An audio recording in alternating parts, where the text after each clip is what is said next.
নমস্কাৰ নমস্কাৰ পুনৰবাৰ মই আপোনালোকৰ সন্মুখলৈ আহিছোঁ এটা নতুন সেশন লৈ অসম যাত্ৰাৰ এটা নতুন সেশন লৈ আজিৰ এই সেশনটোত আমি কথা পাতিম কামাতা ৰাজ্য বা কামাতা কিংডমৰ ওপৰত আজিৰ সেশনটো বিগত কেইবাটাও সেশনত আমি অসম বুৰঞ্জীৰ বেলেগ বেলেগ বিষয়ৰ ওপৰত আমি ডিসকাশন কৰিছিলোঁ আলোচনা কৰিছিলোঁ আজি এটা নতুন টপিক লৈ আহিছোঁ সো বলক পলম নকৰাকৈ আমি স্টাৰ্ট কৰোঁ সো কামাতা কিংডম বুলি ক'লে চাওক এতিয়া আমাৰ এতিয়ালৈকে যিমান কেইটা সেশন হৈছে লাষ্ট সেশনটোত মই আপোনালোকক পাল বংশৰ বিষয়ে কৈছিলোঁ পাল বংশৰ বিষয়ে মই কৈছিলোঁ আৰু পাল বংশ ৰাজত্ব কৰিছিল আমি ধৰিব পাৰোঁ 12th century CE মানৰলৈকে okay 12th century CE first হাফতে পাল বংশৰ ৰুল শেষ হৈ গৈছিলে এৰাউণ্ড 1125 to 1130 ভিতৰত CEৰ ভিতৰত পাল বংশৰ ৰাজত্ব শেষ হৈ গৈছিলে তাৰ কিছু সময়ৰ পিছত মানে কেইটামান বছৰৰ কিছু সময়ৰ পিছত বুলি কোৱাৰ আগতে মই আপোনালোকক কৈ লওঁ যে তাৰ ইমিডিয়েটলি তাৰ পিছত কি হৈছিল আমি নাজানো তাৰ একেবাৰে পিছত কি হৈছিল আমি নাজানো সেইখিনি বুৰঞ্জীৰ সেইখিনি সময় অলপ অন্ধকাৰ বুলি ক'লে ভুল হ'ব কিন্তু কোনেও খাটাংকে একো ক'ব নোৱাৰে অকে বুজি পাইছেনে বহুত কম মানুহে জানে আমি সেইখিনিৰ বিষয়ে বৰ বেছি নাজানো সো যেহেতু আমি নাজানো আমি কেতিয়াৰ পৰা জানো আমি আগবাঢ়ি যাব লাগিব আমি নেক্সট শতিকালৈ আগবাঢ়ি যাব লাগিব আৰু সেই চনটো হৈছে 1206 খ্ৰীষ্টাব্দলৈ আমি আগবাঢ়ি যাব লাগিব 1206 খ্ৰীষ্টাব্দ আমাৰ কাৰণে বহুত বেছি ইম্পৰ্টেণ্ট কাৰণ এইখিনি সময়ৰ পৰা আমি এজন ৰজাৰ নাম প্ৰায় এইখিনি সময়ছোৱাত আমি এজন ৰজাৰ নাম শুনা পাওঁ মানে পশ্চিম অসমৰ ৰজা আছিল তেখেত বা আমি ক'ব পাৰোঁ যে কামৰূপ কমতাৰ ৰজা আছিল তেখেত আৰু কামৰূপ কমতা নামটো এতিয়ালৈকে অহা নাই আই এম চ' চৰি মানে কামৰূপৰ ৰজা আছিল তেখেত কাৰণ আমি জানো যে পাল বংশৰ ৰাজত্ব কালতে ধৰ্মনাৰায়ণৰ সময়তে ৰাজধানীখন শিফ্ট হৈছিল তেজপুৰৰ পৰা কামৰূপ নগৰলৈ অৰ্থাৎ নৰ্থ গুৱাহাটীলৈ সো এই অঞ্চলখিনিৰে এজন ৰজাৰ নাম আমি শুনিবলৈ পাওঁ আৰু সেই ৰজাজনৰ নাম হৈছে ৰজা পৃথু বহুতে তেখেতক মহাৰাজা পৃথু বুলিও কয় এতিয়া মহাৰাজা পৃথুৰ কথা আমি কেইটামান কথা আমি জানিব লাগিব আৰু সেই কেইটামান কথা জনাৰ আগতে মই আপোনালোকক জনাই থওঁ যে এইখিনি সময়ছোৱাৰ মই আপোনালোকক কেইটামান কথা জনাই থওঁ যে এইখিনি সময়ছোৱাৰ আটাইতকৈ বেছি ইম্পৰ্টেণ্ট জাষ্ট ওৱান ছেকেণ্ড আটাইতকৈ বেছি ইম্পৰ্টেণ্ট চ'ৰ্চটোৰ নাম হৈছে এইখিনি সময়ছোৱাৰ তাবাকাত ই নাছিৰি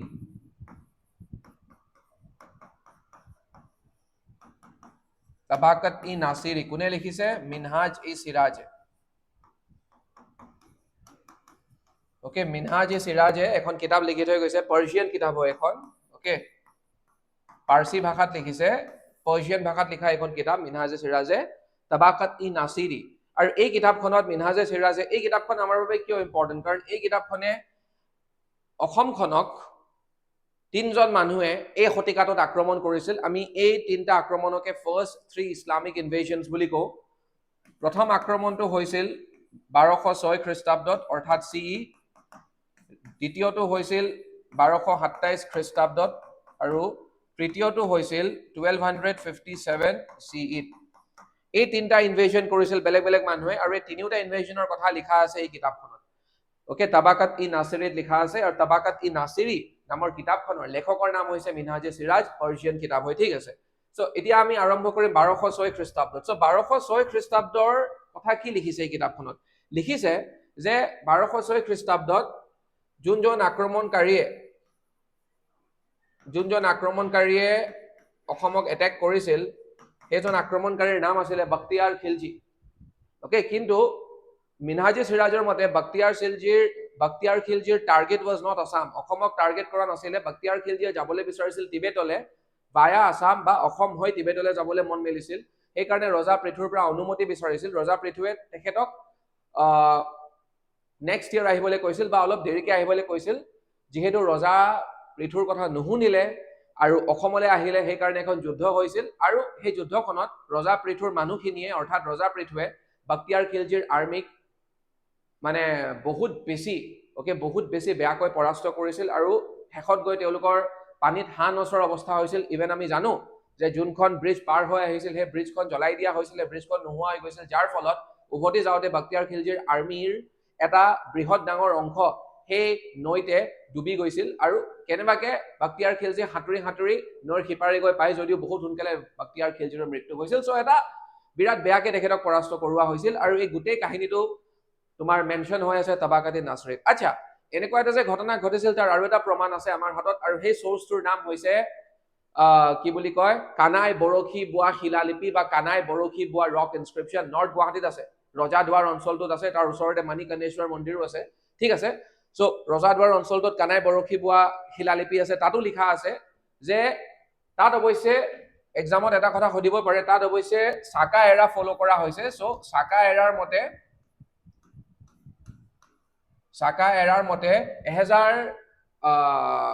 1127 চন, মানে চাকা এৰা যদি আমি ফ'ল' কৰোঁ, বেলেগ বেলেগ কেলেণ্ডাৰটো এইবিলাক। চ' চাকা এৰাৰ যদি আমি কেলেণ্ডাৰখন ফ'ল' কৰোঁ কিমান হ'ব? 1127 চাকা এৰা হ'ব।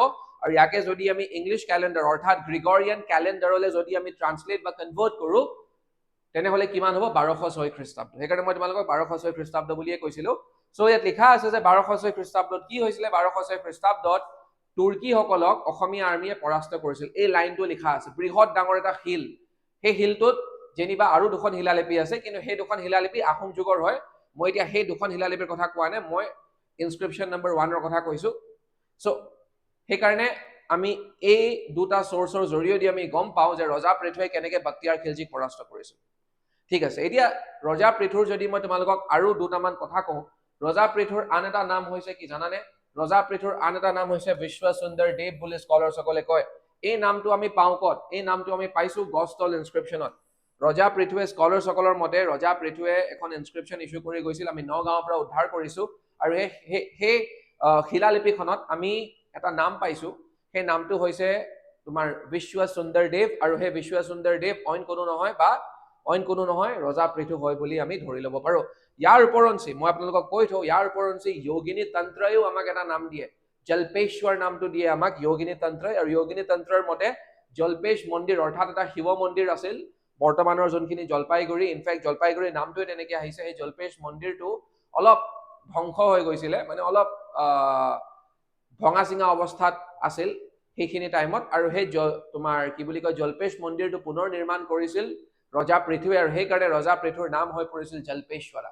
মানে মই আপোনালোকক বা তোমালোকক এইটো ক'বলৈ বিচাৰিছো যে পৃথুৰ কেইবাটাও নাম আছিলে। পৃথুৰ নাম বাৰ্টু। ইনফেক্ট বাৰ্টু নামটো আমি মিনহাজুদ্দিন চিৰাজৰ তাবাকাতে নাছৰীত তেখেতে বাৰ্টু নামটো ইউজ কৰে। বাৰ্টু, পৃথু, বিশ্বসুন্দৰ দেৱ বা জল্পেশ্বৰা একেজন মানুহে হয়। এতিয়াতো ইনফেক্ট আমাৰ গুৱাহাটীত মহাৰাজা পৃথুৰ নামত ফ্লাইঅভাৰ এখনেই আছে। ঠিক আছে, চ' এইটো আছিল প্ৰথম ইনভেশ্যনটোৰ কথা। এতিয়া প্ৰথম ইনভেশ্যনটোৰ কথা মই আপোনালোকক ক'লো। এতিয়া যদি আমি 1227ৰ কথা যদি মই কওঁ, চ' 1227ত মই এইটো ক'লো অলৰেডি তোমালোকক। এতিয়া 1227ত কি হৈছিলে? 1227 খ্ৰীষ্টাব্দত আৰু এটা ইনভেশ্যন হৈছিলে। এই ইনভেশ্যনটোৰ কথা আমি বৰ বেছি জানিব নালাগে, কিন্তু এটা কথা তোমালোকে জানিব লাগিব যে তেতিয়াও ৱেষ্ট আছামৰ বা কামৰূপৰ ৰজা আছিল ৰজা পৃথুৱে। আৰু সেই 1227 খ্ৰীষ্টাব্দত আক্ৰমণ কৰা মানুহজনৰ নাম কি আছিলে? তেখেতৰ নাম আছিল গিয়াছ উদ্দিন ইৱাজ, IWAZ, ইৱাজ। ঠিক আছে, আৰু সেই গিয়াছ উদ্দিন ইৱাজকো পৃথুৱে পৰাস্ত কৰিছিল বুলি এডৱাৰ্ড গেইটে তেখেতৰ কিতাপখনত লিখি গৈছে। কিন্তু মিনহাজে চিৰাজৰ মতে আৰু গিয়াছ উদ্দিন ইৱাজ কোন আছিল? ইলতুৎমিছ যে দিল্লী চুলতান ইলতুৎমিছৰ বেংগলৰ গভৰ্ণৰ আছিল গিয়াছ উদ্দিন ইৱাজ। চ' ইলতুৎমিছক নুসুধাকে অসমলৈ আহিছিল বাবে ইলতুৎমিছৰ খং উঠিছিল, আৰু সেইকাৰণে ইলতুৎমিছে তেখেতৰ পুতেক নাছিৰুদ্দিন মেহমুদক বেংগলখন কেপচাৰ কৰিবলৈ পঠিয়াইছিল। আৰু সেইখিনি সময়ত গিয়াছ উদ্দিন ইৱাজ আছিল অসমত।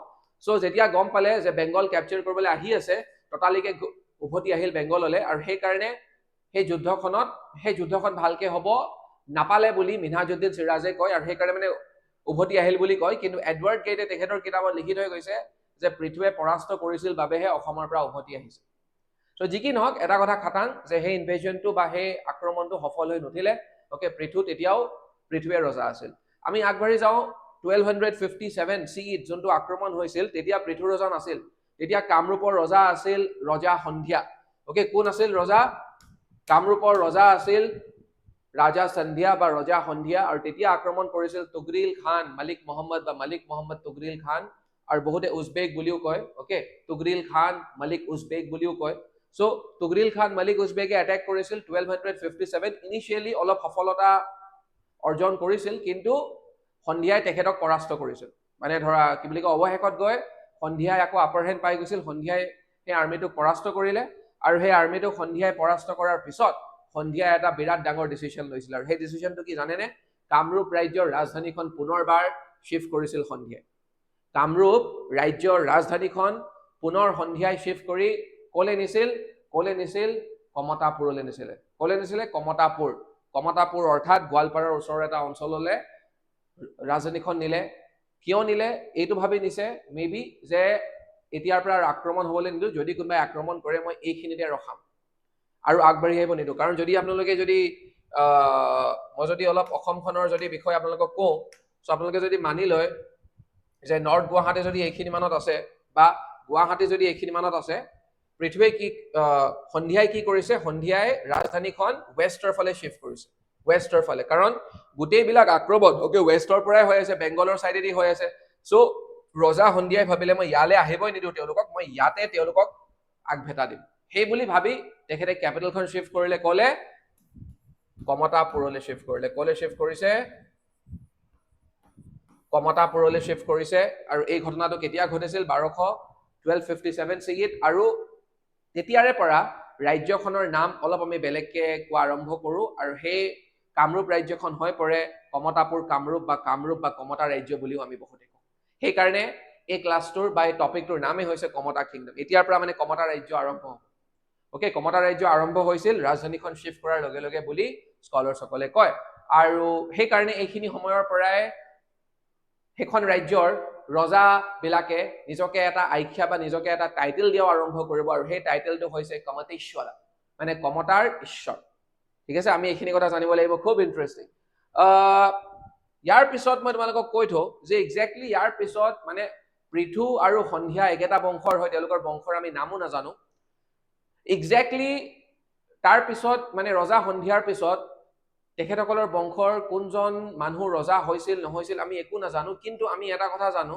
যে ৰজা সন্ধিয়া বা ৰজা পৃথুৰ বংশৰ যোনজন শেষ ৰজা আছিল আমি তেখেতৰ নাম নাজানো কিন্তু সেই শেষৰ ৰজাজনৰ মন্ত্ৰীজনৰ নাম জানো আমি ওকে ৰজাৰ মন্ত্ৰী থাকে চ' শেষৰ ৰজাজনৰ মন্ত্ৰীজনৰ নাম জানো আৰু সেই মন্ত্ৰীজনৰ নাম হৈছে প্ৰতাপধ্বজ এতিয়া কি হ'ব ঘটনাটো শেষৰ ৰজাজনৰ যেতিয়া মৃত্যু হ'ব প্ৰতাপধ্বজে নিজকে ৰজা ঘোষণা কৰে ওকে বুজি পাইছেনে মই কি কৈছো প্ৰতাপধ্বজ এটা বেলেগ বংশ প্ৰতাপধ্বজে নিজকে ৰজা ঘোষণা কৰে আৰু নিজৰ বংশৰ ৰাজত্ব প্ৰতাপধ্বজে আৰম্ভ কৰে ঠিক আছে এতিয়া so Pratapdhaj who was the minister of the last king of the previous line started new line of kings প্ৰতাপধ্বজৰ বিষয়ে আমি কেইটামান কথা জানি থওঁ যে প্ৰতাপধ্বজৰ সময়তো আৰু এটা ইনভেজন হৈছিল বেংগলৰ সুলতান ওকে গিয়াসউদ্দিন চাওক সব এটেক সব আক্ৰমণ বেংগলৰ ফালে পৰা হৈ আছে বেংগল সুলতান গিয়াসউদ্দিন বখতিয়াৰ কি বুলি কয় বাহাদুৰ শাহ গিয়াসউদ্দিন বাহাদুৰ শাহে এবাৰ ইনভেড কৰিব আৰু নগাঁওলৈকে পাই গৈছিল কিন্তু তেখেতক পৰাস্ত কৰিল কোনে পৰাস্ত কৰিল কছাৰীসকলে পৰাস্ত কৰিল কাৰণ আমি জানো যে সেইখিনি ঠাইত বৰাহী কছাৰী বা অৰ্থাৎ কছাৰীসকল আছে বুলি আমি জানো এনেও কছাৰী ৰাজ্যখন নগাঁৱলৈকে স্প্ৰেড হৈ আছিল বুলি আমাক স্কলাৰসকলে কয় প্ৰতাপধ্বজ ক্লেশেছ উইথ আহোম কিং সুখাংফা এই প্ৰতাপধ্বজৰ সেই সময়ৰ আহোম ৰজা কাৰণ চাওক মই আপোনালোকক হ'ব পাৰে যে পশ্চিম অসমৰ কথা পঢ়াই আছো কিন্তু সাইড বাই সাইড কি বুলি কয় পূব অসমত কি হৈ আছিল আমি হেতু জানিব লাগিব পূব অসমত ইতিমধ্যে চাওলুং চুকাফা অসমলৈ আহিলে 1227 কি বুলি কয় 1228 খ্ৰীষ্টাব্দত তেখেত অসম আহি পালে অসমত তেখেতে ভৰি দিলে সো তাৰ মানে কি অসম কি বুলি কয় আহোম ৰাজ্যও হিফালে আছিল আৰু প্ৰতাপধ্বজৰ আহোম ৰাজ্যৰ কন্টেম্পৰেৰী ৰজাজনৰ নাম আছিলে সুখাংফা ওকে সুখাংফা চাও ইয়াত লিখাই আছে সুখাংফা নাম আছিলে সো সুখাংফাৰ লগত যুদ্ধ এখন হৈছিল আৰু মেবি সুখাংফাই তেখেতক অলপ দমন কৰিবলৈ সক্ষম হৈছিল আৰু সেই কাৰণে বা এনেকুৱাও হ'ব পাৰে যে দুজন ৰজাই ভাবিলে যে যুদ্ধ কৰি লাভ নাই সেইকাৰণে বন্ধুত্ব কৰিছিল যি কি নহওক বুৰঞ্জীত লিখা আছে যে প্ৰতাপধ্বজে তেখেতৰ দুগৰাকী জীয়ৰী ৰজনী আৰু ভজনীক বিয়াত দিছিল ওকে কাৰ লগত বিয়া দিছিল সুখাংফাৰ লগত বিয়া দিছিল ঠিক আছে তাৰে পিছত কি হ'ল যেতিয়া প্ৰতাপধ্বজৰ মৃত্যু হ'ল প্ৰতাপধ্বজৰ মৃত্যুৰ পিছত প্ৰতাপধ্বজৰে এজন কাজিন আছিলে ওকে নিজৰ ভায়েক নহয় কাজিন আছিলে ধৰ্মনাৰায়ণে নিজকে ৰজা বুলি ঘোষণা কৰিলে ধৰ্মনাৰায়ণে নিয়ম মতে ৰজা হ'ব লাগিছিল কাৰণ হিন্দু শাস্ত্ৰৰ মতে ৰজা হ'ব লাগে ৰজাৰ পুতেক, যদি কেইবাজনো পুতেক থাকে জ্যেষ্ঠ পুত্ৰজন ৰজা হ'ব লাগে, যদি জ্যেষ্ঠ পুত্ৰজন উপযোগী নহয় তেন্তে তাৰ নেক্সট, অকে, তেনেকে ক্ৰমান্বয়ে গৈ থাকে। কিন্তু এতিয়া ৰজা কোন হ'ল? প্ৰতাপধ্বজৰ পিছত ৰজা হ'লগে প্ৰতাপধ্বজৰ কাজিন, অকে। ধৰ্মনাৰায়ণে নিজকে ৰজা ঘোষণা কৰিলে, আৰু ৰজা ঘোষণা কৰাৰ লগে লগে কেপিটেলখন পুনৰবাৰ শিফ্ট কৰিলে ডিমলালে। ডিমলা আছে বাংলাদেশত, ৰংপুৰ ডিষ্ট্ৰিক্ট এখন আছে, ৰংপুৰ ডিষ্ট্ৰিক্টত পৰে ডিমলা। কিন্তু এই ঘটনাটোক স্বীকাৰ কৰিবলৈ টান পালে প্ৰতাপধ্বজৰ পুত্ৰ দুৰ্লভ নাৰায়ণে। দুৰ্লভ নাৰায়ণে মানি ল'বলৈ টান পালে যে ধৰ্মনাৰায়ণ ৰজা বুলি, আৰু সেইকাৰণে ধৰ্মনাৰায়ণৰ ৰুলক দুৰ্লভ নাৰায়ণে চেলেঞ্জ কৰিলে। অকে, son of Pratapdhaj, দুৰ্লভ Narayan challenges his authority, leads to partition। আৰু সেইকাৰণে যেতিয়া মানে দুৰ্লভ নাৰায়ণে ক'লে যে আপুনি ৰজা হোৱাটো মই বিচৰা নাই, কাৰণ শাস্ত্ৰৰ মতে যদি চাবলৈ যাওঁ ৰজা মই হ'ব লাগে। সেইকাৰণে দুজনৰ মাজত অলপ মত বিনিময় হ'ল, অলপ আৰ্গুমেণ্ট হ'ল, আৰু মেবি দুজনে ভাবিলে কাজিয়া কৰি লাভ নাই। সেইকাৰণে গোটেই ৰাজ্যখনক, অৰ্থাৎ মানে কমতা ৰাজ্য আৰু ডাঙৰ আছিল আগতে, কমতা ৰাজ্য বা কামৰূপ ৰাজ্যখনকে বিভক্ত কৰি পেলালে 1330। অকে, 1330 খ্ৰীষ্টাব্দত কামৰূপ ৰাজ্যখন বিভক্ত হ'ল। কিন্তু আমি যোনখিনি অঞ্চলক আমি কমতাপুৰ বুলি কওঁ, কাৰণ কমতাপুৰলৈ ৰজা সন্ধিয়াই ৰাজধানীখন শিফ্ট কৰিছিল ন, মানে ওপৰৰ পাৰ্টটো, মানে মই আপোনালোকক ক'ব বিচাৰো ধৰ্মনাৰায়ণে যেতিয়া কেপিটেলখন শিফ্ট কৰিছিলে তললৈ আহি গৈছিল, ডিমলা আছে তলত, বাংলাদেশ আছে তলত, ওপৰৰ অংশটো কিন্তু দুৰ্লভ নাৰায়ণৰ হাতলৈ গ'ল। চ' আমি যোনখিনি কমতা বুলি কওঁ বা কমতাপুৰ বুলি কওঁ, সেই কমতাপুৰ অঞ্চলখিনি থাকিল দুৰ্লভ নাৰায়ণৰ আণ্ডাৰতে, আৰু দুৰ্লভ নাৰায়ণ সেই অঞ্চলখিনি ৰজা হৈ গ'ল। Okay, Kamatapur city remains with দুৰ্লভ নাৰায়ণ। ঠিক আছে, চ' আমি ধৰ্মনাৰায়ণ আমাৰ কাৰণে সিমান ইম্পৰ্টেণ্ট নহয়, কিয়? কাৰণ ধৰ্মনাৰায়ণ যোনখিনি অঞ্চলৰ ৰজা হ'লগে, সেই অঞ্চলখিনি এতিয়া, সেই অঞ্চলখিনিৰ বেছিভাগ অংশ এতিয়া অসমত নাই, মেবি বাংলাদেশত আছে, আৰু মেবি নহয় বাংলাদেশতে আছে। কিন্তু এতিয়া আমি অসমৰ কথা যদি চাবলৈ যাওঁ, ধৰ্মনাৰায়ণতকে বেছি আমাৰ কাৰণে লাগতিয়াল বা গুৰুত্বপূৰ্ণ ৰজাজন কোন হয়? দুৰ্লভ নাৰায়ণ। কাৰণ দুৰ্লভ নাৰায়ণ তেতিয়া দুৰ্লভ নাৰায়ণৰ আণ্ডাৰত আছিলে পশ্চিম অসম এইখিনি সময়ত। চ' দুৰ্লভ নাৰায়ণৰ কথা আমি কেইবাটাও কথা জানিব লাগিব। এক নম্বৰ কথাটো হৈছে যে কথাগুৰু চৰিত, অকে, কথাগুৰু চৰিতই আমাক ইনফৰ্ম কৰে। কথাগুৰু চৰিত আপোনালোকে জানেই যে এখন নাম ধৰ্মৰ সৈতে জড়িত এখন অতিকৈ গুৰুত্বপূৰ্ণ গ্ৰন্থ, কাৰণ কথাগুৰু চৰিতত আমাৰ বৈষ্ণৱ ধৰ্মাৱলম্বী বা বৈষ্ণৱ গুৰুসকলৰ জীৱনী বুলি আমি ক'ব পাৰো। চ' কথাগুৰু চৰিতত লিখা আছে যে 1330 খ্ৰীষ্টাব্দৰ পিছতো তেওঁলোকৰ মাজত এটা সম্বন্ধ আছিল, মানে ধৰ্মনাৰায়ণ আৰু দুৰ্লভ নাৰায়ণৰ মাজত এনেকুৱা নহয় যে তেওঁলোক শত্ৰু হৈ গৈছিল, এজন সিজনৰ শত্ৰু হোৱা নাছিলে, তেওঁলোকৰ মাজত এটা বন্ধুত্ব আছিলে। আৰু সেইকাৰণে ধৰ্মনাৰায়ণে 14টা পৰিবাৰ পঠিয়াই দুৰ্লভ নাৰায়ণৰ ওচৰলে, 7টা ব্ৰাহ্মণ পৰিবাৰ আৰু 7টা কায়স্থ পৰিবাৰ, আৰু সেই 7টা কায়স্থ পৰিবাৰৰ যোনজন মুৰব্বী তেখেতৰ নাম আছিল চণ্ডীবাৰ, আৰু তেখেতেই আছিল, সেই চণ্ডীবাৰে আছিল মহাপুৰুষ শ্ৰী শ্ৰী শংকৰদেৱৰ গ্ৰেট গ্ৰেট গ্ৰেট গ্ৰেণ্ডফাদাৰ, মানে অৰ্থাৎ আজু ককাৰ দেউতাক। মহাপুৰুষ শ্ৰী শ্ৰী শংকৰদেৱৰ আজু ককাকৰ দেউতাক আছিল চণ্ডীবাৰ, আৰু সেই চণ্ডীবাৰক দুৰ্লভ নাৰায়ণে প্ৰথম অৱস্থাত পশ্চিম অসমত থাকিবলৈ দিলে। যেতিয়া পশ্চিম অসমত থকাৰ অৱস্থাত যেতিয়া ভুটীয়াসকলে এটেক কৰিব ল'লে, তাৰে পিছত আমাক মহাপুৰুষ শ্ৰীমন্ত শংকৰদেৱে ৰুক্মিণী হৰণত লিখি থৈ গৈছে যে ৰজা দুৰ্লভ নাৰায়ণেই চণ্ডীবাৰক বৰদোৱাত স্থাপিত কৰিছিল বুলি আমাক এইষাৰ কথা কোনে কৈ গৈছে? স্বয়ং মহাপুৰুষ শ্ৰীমন্ত শংকৰদেৱে কৈ গৈছে ৰুক্মিণী হৰণ নাটকখনত। ঠিক আছে, চ' এনিৱে ইয়াৰ উপৰঞ্চি আলমগীৰ নামাৰ কথা যদি মই ক'বলৈ যাওঁ, আলমগীৰ নামা এনেকুৱা এখন বুৰঞ্জীমূলক গ্ৰন্থ যোনখন লিখা হৈছিল ঔৰংগজেবৰ সময়ত, অৰ্থাৎ আলমগীৰ বুলি ক'লে আমি ঔৰংগজেব বুজো। কিন্তু এইখন কিতাপত এটা ঘটনা লিখা আছে, আগৰ ঘটনা। মহম্মদ বিন তুগলাক, দেলহি চুলতান, অকে, দেলহি চালতানাতৰ অংশ বা দেলহি চুলতান মহম্মদ বিন তুগলাকৰ সময়ত এই কিতাপখনত লিখা আছে, আলমগীৰ নামা নামৰ কিতাপখনত লিখা আছে যে মহম্মদ বিন তুগলাকে এটা আৰ্মি পঠিয়াইছিল অসমক আক্ৰমণ কৰিবলৈ। তেখেত যেতিয়া ৰজা হৈ আছিল, কিন্তু সেই আৰ্মিটো অদৃশ্য হৈ গ'ল, নাইকিয়া হৈ গ'ল, আৰু আলমগীৰ নামাৰ মতে সেই আৰ্মিটোক খাই পেলালে অসমৰ কলা যাদুৱে। কিন্তু আমি সেইটো কথা মানি ল'ব নোৱাৰো। গৱেষকসকলে ইয়াৰ ওপৰত গৱেষণা কৰিছে, গৱেষকসকলে ইয়াৰ ওপৰত যথেষ্টখিনি গৱেষণা কৰিছে। তেওঁলোকে বিচাৰি উলিয়াইছে যে একচুৱেলি কি হৈছিল ঘটনাটো হৈছিল যে দুৰ্লভ নাৰায়ণৰ আৰ্মিয়ে এই আৰ্মিটোক পৰাস্ত কৰিছিল, হয়নে নহয়? অসমখন গোটেই হাবিখন বননি হাবি জংঘলেৰে ভৰপূৰ, তাৰে সুবিধা লৈ বা সেইখিনিক নিজৰ using them to there on advantage, সেইখিনিৰ সুবিধা লৈ মেবি এই আৰ্মিটোক বৰ বেয়াকে পৰাস্ত কৰিছিল, আৰু সেইকাৰণে আমি এইটো কথা জানিব লাগিব। ইয়াৰ উপৰঞ্চি আমি এইটো কথা জানিব লাগিব যে দুৰ্লভ নাৰায়ণ এজন জ্ঞানী গুণী ৰজা আছিল আৰু তেখেতে আৰ্ট এণ্ড লিটাৰেচাৰক ছাপোৰ্ট কৰিছিল, সহযোগিতা আগবঢ়াইছিল বা ছাপোৰ্ট কৰিছিল, বা আমি যাক ইংৰাজীত পেট্ৰনাইজ কৰা বুলি কওঁ, পেট্ৰনাইজ কৰিছিল। আৰু তেখেতৰ ৰাজ দৰবাৰত কেইজনমান বিশিষ্ট মানুহ আছিল। এজন আছিল হেম সৰস্বতী। হেম সৰস্বতীৰ দুটা ফেমাছ বা প্ৰসিদ্ধ কাম হৈছে, এক নম্বৰ হৈছে প্ৰহ্লাদ চৰিত। প্ৰহ্লাদ চৰিত হৈছে অসমীয়া ভাষাত লিখা প্ৰথম পদ্য, কামৰূপী ভাষাত লিখা হৈছিল প্ৰহ্লাদ চৰিত। আৰু তাৰ উপৰঞ্চি হৰগৌৰী সম্বাদ। হৰগৌৰী সম্বাদ হৈছে বহু বছৰ আগতে কালিদাসে লিখি থৈ যোৱা কুমাৰ সম্ভৱা নাটকখনৰ অসমীয়া ট্ৰান্সলেশ্যনে হৈছে হৰগৌৰী সম্বাদ। তাৰ উপৰঞ্চি আছিলে ৰাম সৰস্বতী। ৰাম সৰস্বতীক আমি কবি ৰত্ন সৰস্বতী বুলিও কওঁ, কাৰণ তেখেতে আছিল মেবি আটাইকেইজন কবিৰ ভিতৰত তেখেতৰ ৰাজ দৰবাৰত থকা আটাইতকৈ শ্ৰেষ্ঠ কবিজন মেবি তেখেতে আছিল। সেইকাৰণে তেখেতক আখ্যা দিয়া হৈছিল কবি ৰত্ন, কবিৰ মাজত ৰত্ন। চ' কবি ৰত্ন সৰস্বতীও তেখেতৰ ৰাজ দৰবাৰত আছিল। কবি ৰত্ন সৰস্বতীও আছিল তেখেতৰ ৰাজ দৰবাৰত। আৰু সেয়া ৰাম সৰস্বতীকে আমি কবি ৰত্ন সৰস্বতী বুলি কওঁ। আৰু ৰাম সৰস্বতীৰ ফেমাছ কামটো হৈছে, ইয়াত লিখাই আছে, জয়াদ্ৰত বধ। জয়াদ্ৰত বধ আপোনালোকে জানেই চাগে, মহাভাৰতৰ এটা কেৰেক্টাৰ আছিল জয়াদ্ৰত বধ। চ' জয়াদ্ৰথক কেনেকৈ বধ কৰা হৈছিল তাৰ ওপৰত আধাৰিত। ঠিক আছে। চ' আৰু মই ইতিমধ্যে কৈছোৱেই যে ৰুক্মিণী হৰণত মহাপুৰুষ শ্ৰীমন্ত শংকৰদেৱে এইষাৰ কথা আমাক কয় যে চণ্ডীবৰক বৰদোৱাত দুৰ্লভ নাৰায়ণ ৰজাই থাকিব দিছিল, আৰু সেইকাৰণে পিছলৈ গৈ মহাপুৰুষ শ্ৰীমন্ত শংকৰদেৱৰ জন্মও বৰদোৱাত হৈছিলে। ঠিক আছে। তাৰ পিছত আমি জানো যে দুৰ্লভ নাৰায়ণৰ পিছত দুৰ্লভ নাৰায়ণৰ পুত্ৰ ৰজা হৈছিল। তেখেতৰ পুত্ৰৰ নাম আছিল ইন্দ্ৰ নাৰায়ণ।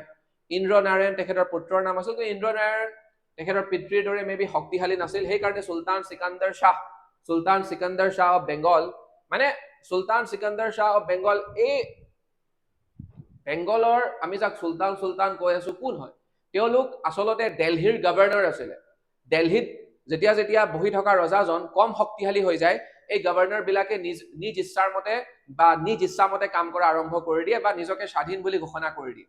নিজকে স্বাধীন বুলি ঘোষণা কৰাৰ আগতে স্বাধীন নিচিনা বিহেভ কৰা ষ্টাৰ্ট কৰি দিয়ে। সেইকাৰণে মন গ'লে অসমলৈ আহি যায়, মন গ'লে উৰিষ্যালৈ যায়গে।